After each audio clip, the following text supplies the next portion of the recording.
Artinya apa? Artinya ada penimbun, Pak, yang sekarang menikmati hasil kebijakan ratas itu. Nah, saya ingin tahu bagaimana caranya Bapak ngarungin mereka. Itu bahasanya, Pak.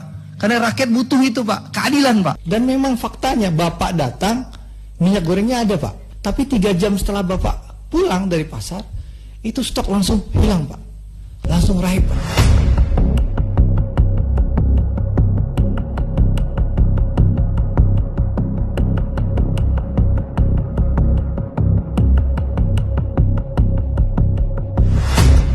Terus terang, Pak, saya melihat dengan adanya Permendak nomor 11 tahun 2022 yang baru Bapak umumkan berapa hari yang lalu ya, saya melihat pemerintah kalah, Pak. Ya, kalau saya berpendapat bahwa pemerintah kalah, ya, karena dari awal kita rapat terakhir di sini tanggal 31 Januari 2022. Saya sudah mengingatkan berulang kali, Pak Menteri, jangan sampai kebijakan Permendak nomor 6 tahun 2022 ini menjadi kebijakan macan kertas. Ya, tapi faktanya ya, kebijakan ini ternyata macan kertas.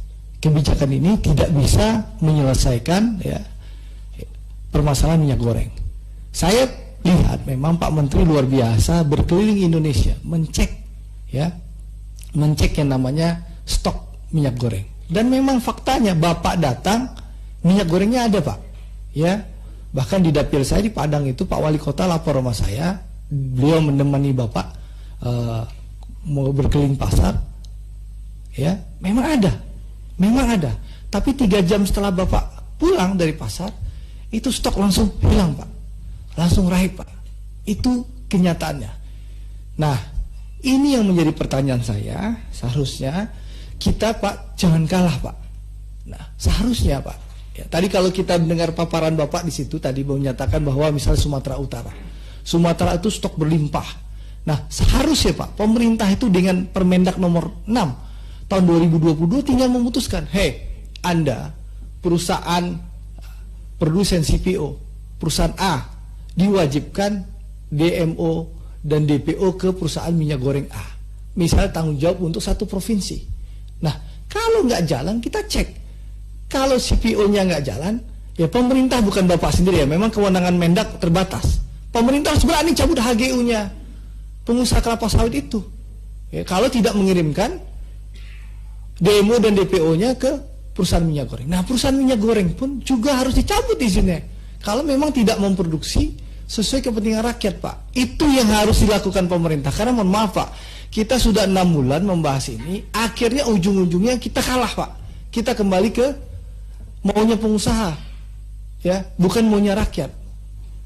Ya, faktanya kita kalah. Pemerintah kalah dengan pengusaha. Itu faktanya, Pak. Ya. Lalu, Pak, kita juga timbul korban, Pak. Ada ibu-ibu yang meninggal di Berau karena ngantri minyak goreng. Ini pukulan besar bagi pemerintah dan juga bagi kami di DPR, Pak. Jangan sampai kami berteriak-teriak 6 bulan, memberikan usulan, memberikan masukan sama Bapak, itu juga mubazir. Nah, untuk itu Pak Menteri, seharusnya pemerintah mengambil langkah lebih tegas, ya, bukan mengalah terhadap perusahaan-perusahaan produsen kelapa sawit yang jelas menikmati untung luar biasa. $700 saja mereka sudah untung, Pak. Apalagi sekarang, gitu loh. Mereka sudah kaya raya, konglomerasi. Ya, masa tidak mau rugi sih 20% untuk kepentingan rakyat? Itu yang jadi tuntutan kita. Seharusnya pemerintah konsisten di situ, Pak. Tidak kalah dengan dengan pengusaha-pengusaha itu. Kalau Pak Menteri butuh revisi undang-undang, kita di Komisi 6 siap memberikan dukungan politik. Apalagi kalau kita dengar cerita Bapak tadi, ya Menteri Perdagangan sudah jadi macan kertas. Semua di Menperin, semua di Menko Perekonomian. Untuk apa di Menteri Perdagangan lagi? Kalau semua dibawa ke ratas Menko Perekonomian, seharusnya Menko Perekonomian yang hadir di sini, duduk bersama kami, Pak. Bukan Bapak yang jadi sasaran tembak aja, itu loh.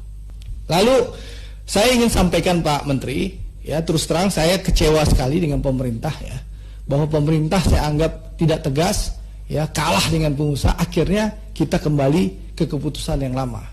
Sama yang disampaikan Saudara Mufti, Bapak tolong sampaikan ke kami. Waktu 31 Januari yang lalu saya sudah sampaikan ini jadi macan kertas. Nah hari ini saya juga menyampaikan tanggal berapa sekarang nih? Tanggal 17 Maret. Jangan sampai peraturan menteri yang baru ini juga jadi macan kertas. Kira-kira Pak, nanti Bapak sampaikan saja berapa lama keputusan ini bisa dieksekusi oleh pemerintah, ya? Karena faktanya per hari ini minyak goreng masih langka. Kalaupun ada, harganya gila-gilaan Pak, di atas 20.000 semua. Karena selama kita rapat ini Pak, itu berita-berita yang keluar itu negatif Pak. Mendak menyerah, Mendak tidak mampu menangani mafia, itu Pak, tone-nya negatif Pak. Supaya Bapak tahu tadi itu di media-media yang beredar sekarang. Nah seharusnya Bapak dari awal tegas sama kita. Bapak sampaikan bahwa pemerintah tidak kalah, pemerintah siap melawan mafia, pemerintah siap menegakkan Undang-Undang Nomor 7 Tahun 2014 itu, pasal 107 itu. Nah ini kan teman-teman masih nunggu. Bapak sudah punya dugaan mafia itu siapa? Tolong Bapak sebutkan siapa. Itu satu. Kalau enggak, apa proses yang sudah Bapak lakukan? Tadi Pak Haikal sudah bilang ada Pak Ferry, Dirjen Bapak. Apa langkah-langkah yang dilakukan oleh pemerintah, Kementerian Perdagangan untuk ngejar tuh mafia-mafia? Karena sekarang mohon maaf Pak, kita rapat di dalam, wartawan bilang di luar, Bang Andre, barang sudah berlimpah sekarang, tapi harganya di atas 20.000. Artinya apa? Artinya ada penimbun Pak, yang sekarang menikmati hasil kebijakan ratas itu. Jadi ratas itu memenangkan penimbun, memenangkan pengusaha-pengusaha yang menimbun, yang merugikan rakyat. Kemarin barang langka, sekarang barang langka banyak Pak. Itu Pak, menunjukkan bahwa kita kalah Pak. Komisi 6 kalah, DPR kalah, pemerintah kalah. Kita kalah sama pengusaha-pengusaha itu Pak. Seharusnya, mohon maaf Pak, Bapak tegas, Bapak kejar apa, Bapak jelaskan ke kita. Apa jaminan kita mendengarkan keterangan Bapak? Bagaimana cara Bapak karungin ke mereka? Ya, karena rakyat gila, kemarin barang langka, tiba-tiba Bapak ratas ambil putusan barang banyak. Berarti kan penimbun itu ada. Nah, saya ingin tahu bagaimana caranya Bapak ngarungin mereka. Itu bahasanya Pak. Karena rakyat butuh itu Pak, keadilan Pak. Makasih Pak. Jadi, Bung Andre, saya sama Pak Kapolri dari hari Selasa, hari ini Rabu ya, Kamis ya. Selasa sama Rabu itu saya ini sama Pak Kapolri itu kayak minum obat sehari 2 kali.